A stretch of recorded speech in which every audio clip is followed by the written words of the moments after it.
Bienvenue chez MOC, je m'appelle Miail. Aujourd'hui, je vais parler de la conception du navire. Et la conception du navire s'est développée au fil des années, au fil des siècles, et on peut voir que certaines choses sont encore mises en œuvre de la même manière. Rien n'a changé, aucune amélioration, et c'est la raison pour laquelle cela affecte autant l'efficacité et la transition énergétique. La véritable transition énergétique, pas celle qui est créée pour vider les poches des propriétaires. Et la véritable transition peut venir des entreprises qui innovent réellement, qui apportent vraiment de la valeur à la rentabilité de chaque entreprise en investissant de telle manière à rester, eux, viables. Et bien sûr, les propriétaires savent où investir, comment investir.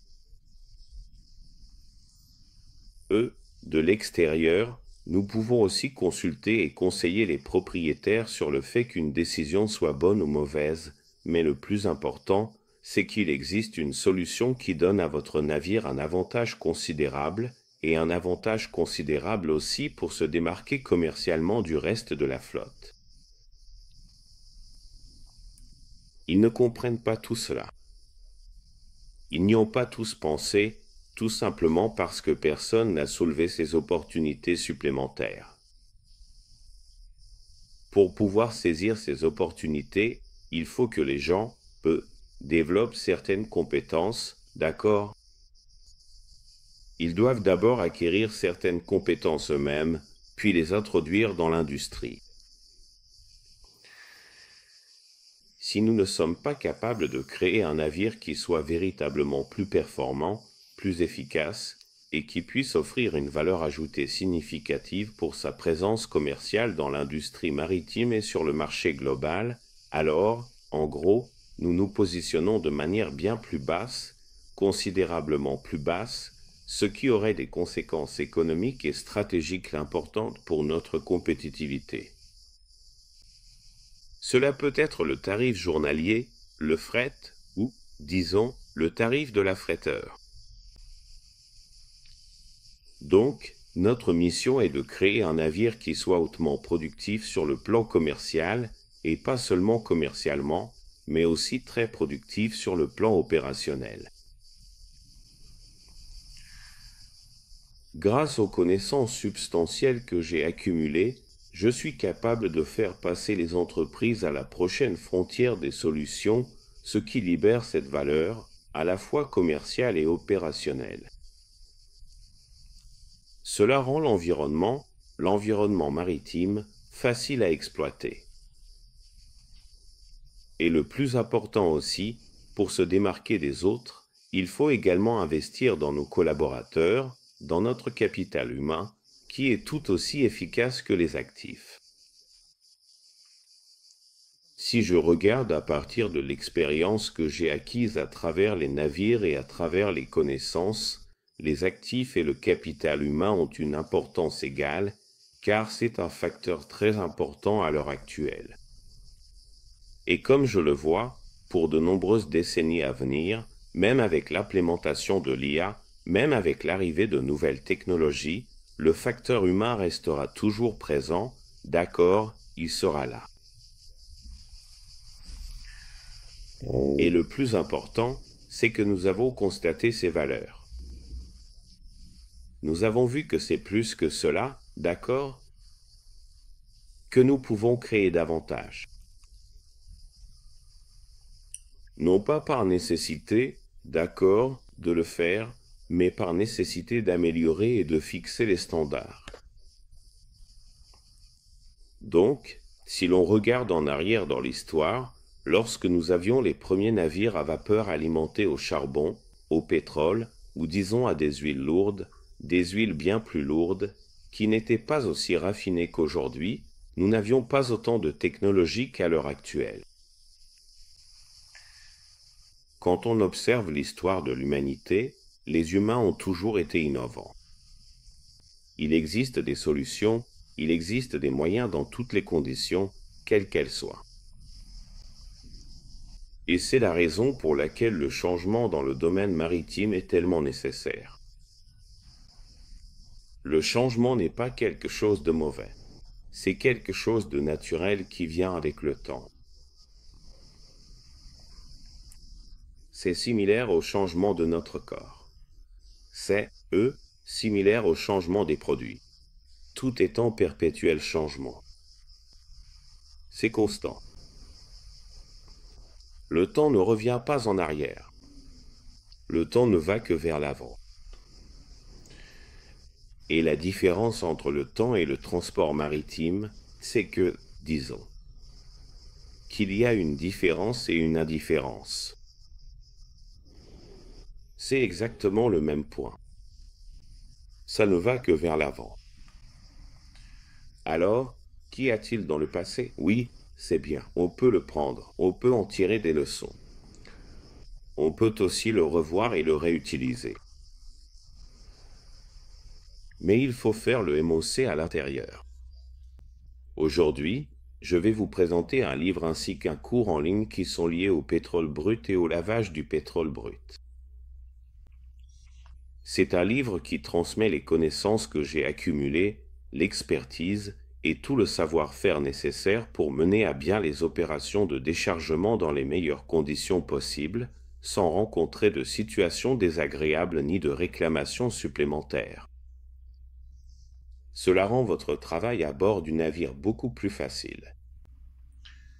Je crois vraiment en le matériel de formation que j'ai créé, car tout cela a été validé. Et la méthodologie a été testée, et elle apporte réellement de la valeur dès la première page que vous commencez à lire ce livre. Une autre chose également, pour mieux comprendre et acquérir une connaissance approfondie, c'est de rejoindre le cours en ligne que j'ai spécialement créé pour ce sujet, qui est déjà disponible sur la chaîne YouTube. Le livre est facile à acheter sur Amazon et vous pouvez y accéder directement grâce au lien que je laisserai ci-dessous dans cette vidéo. Alors rejoignez-nous dès aujourd'hui et ouvrez les fenêtres et les opportunités devant vous de façon beaucoup plus simple et accessible. Le guide du lavage au pétrole brut, combiné avec le cours en ligne masterclass sur le lavage au pétrole brut, vous offrira un accompagnement pratique à travers toutes les étapes, depuis le début, en comprenant le comportement des molécules, de chaque type et de chaque caractéristique, comment les manipuler, à quoi faire attention, comment résoudre les problèmes en cas d'incident, et comment choisir les meilleurs programmes. Donc tout cela, c'est vraiment un voyage fantastique à travers le lavage au pétrole brut. Cela changera votre façon de voir le pétrole brut et le déchargement lui-même. Cela vous donnera un avantage concurrentiel pour rester à la pointe grâce à des connaissances de pointe. Vous aborderez la construction navale et les opérations de manière beaucoup plus durable. Donc, l'objectif est vraiment d'améliorer ces aspects, la construction navale et l'exploitation. Quand nous ferons cela, nous atteindrons l'excellence commerciale, et c'est bien là tout l'enjeu. C'est l'amélioration continue que nous menons, que chacun de nous mène. Peut-être pas tous, peut-être certains d'entre nous moins, peut-être certains pas du tout, mais peut-être certains bien plus que nécessaire. Mais ces choses apportent vraiment un changement vers un avenir beaucoup plus, durable, vraiment durable. D'abord pour les gens, pour l'environnement, et ensuite l'aspect commercial suivra. Ça arrive directement. Ça arrive vraiment de façon directe. Alors regardons un peu, en tant qu'entreprise de transport maritime, dans chaque, disons, compagnie maritime qui existe. Quelle sorte d'innovation avons-nous réalisées au fil des années?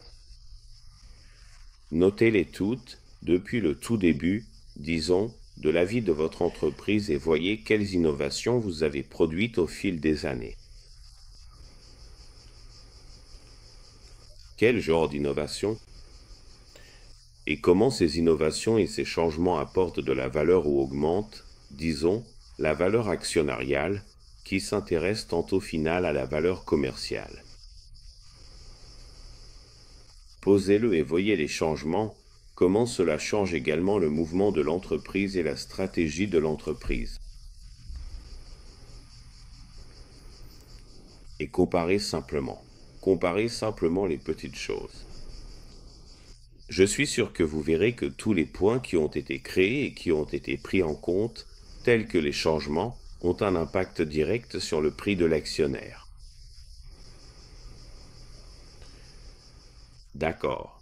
Nous comprenons que c'est aussi, économique. Il s'agit également d'un impact économique provenant de sources externes. Mais les points où les tournants ont eu lieu au niveau technologique ou certaines décisions, certains changements, c'est aussi visible. Cela devrait être visible. C'est similaire, disons, à une installation de scrubber.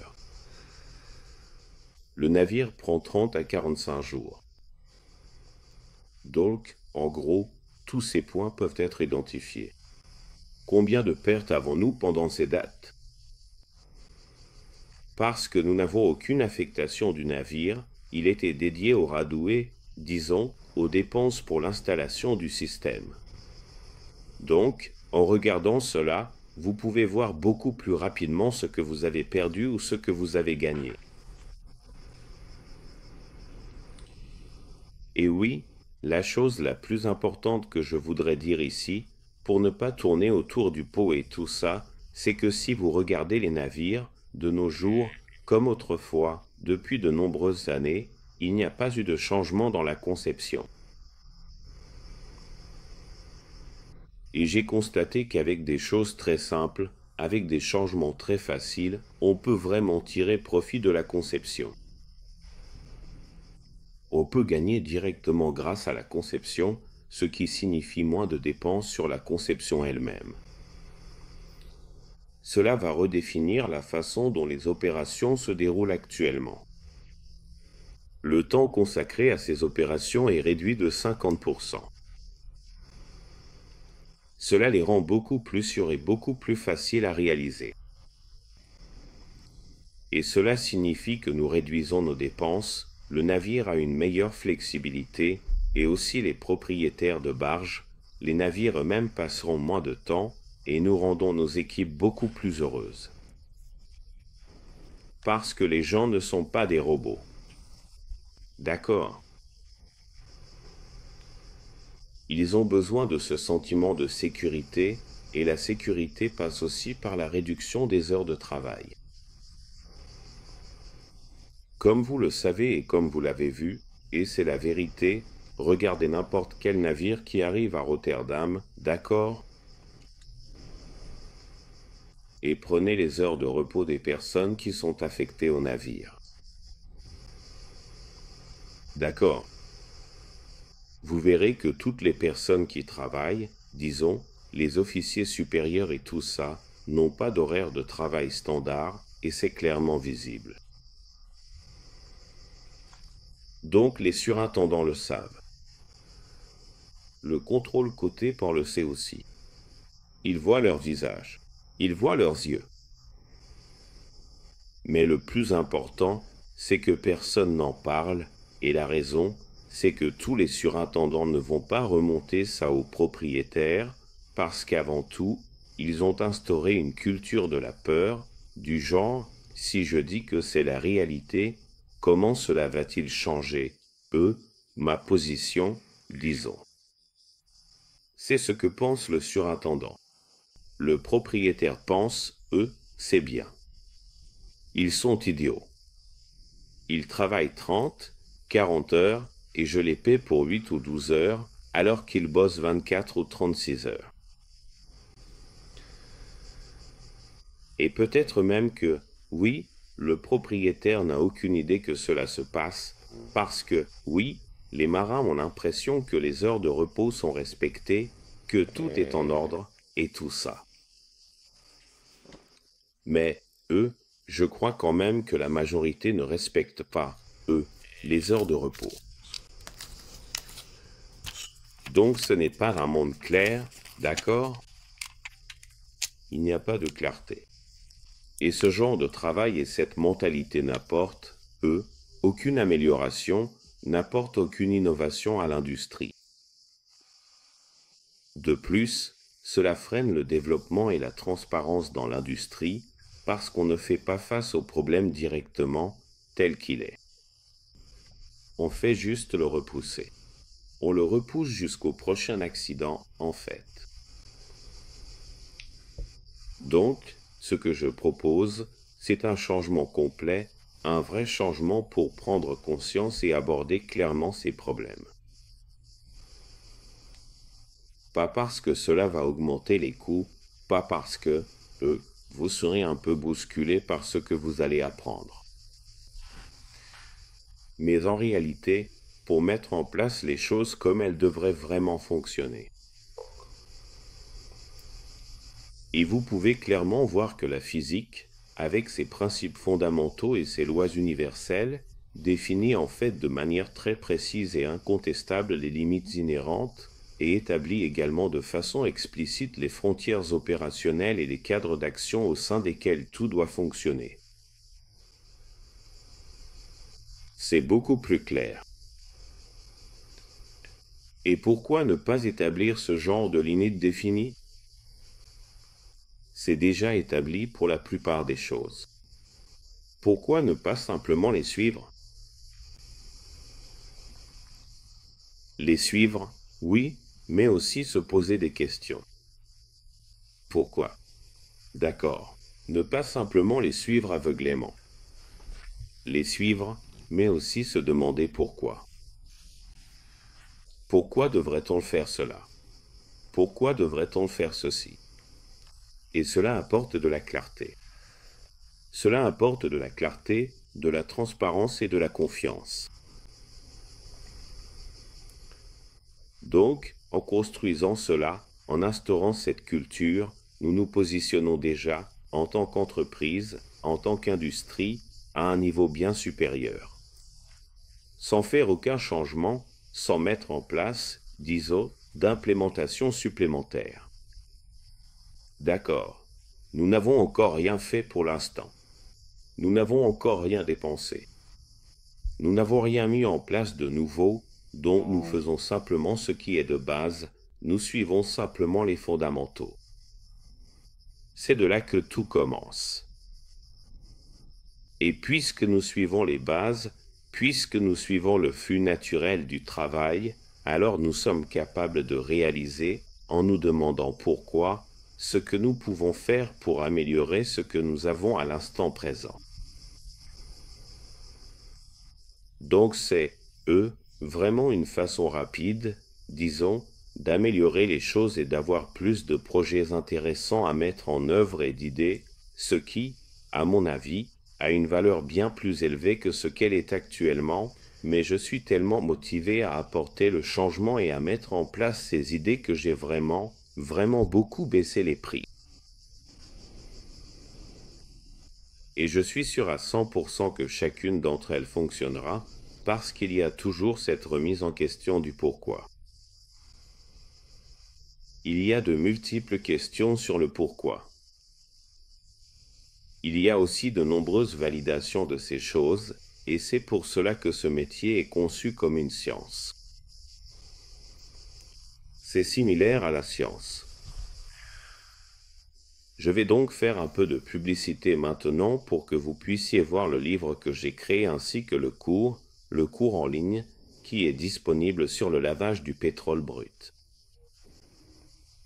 Je pense que ce livre, que vous voyez ici, devrait être facilement disponible et accessible sur chaque navire, car il constitue la base pour tous les pétroliers du monde entier. Et une autre chose aussi, merci de rejoindre mon site web où j'ai créé d'excellents supports de formation qui vont d'abord renforcer vos connaissances, puis améliorer et positionner votre entreprise de façon bien meilleure. Ainsi, vous aurez moins de problèmes et aussi moins de dépenses. Et c'est justement pour cela que nous avons un excellent flux d'opérations, de connexions commerciales, ce qui nous permet d'avoir moins d'interruptions dans la chaîne d'approvisionnement. Et cela n'est possible qu'à travers la connaissance que nous construisons jour après jour, une petite brique à la fois, pour achever notre œuvre, disons-le ainsi. Alors, concentrons-nous là-dessus. Concentrons-nous sur le grand questionnement du pourquoi, afin de pouvoir créer quelque chose de nouveau. Et chose très importante, rejoignez mon site web. Je laisserai tous les liens en bas de la vidéo, donc ce sera facilement accessible. N'oubliez pas que nous avons créé une offre spéciale et gratuite pour les apprentis, les cadets de pont, les cadets, tous ceux qui sont liés au secteur maritime, ainsi que les nouveaux venus dans l'industrie, pour une consultation gratuite via WhatsApp, dont le lien se trouve sur la page principale de ma chaîne. Allez sur www.mocor.com et vous y trouverez tout le matériel pertinent, tous les liens utiles auxquels vous pouvez accéder.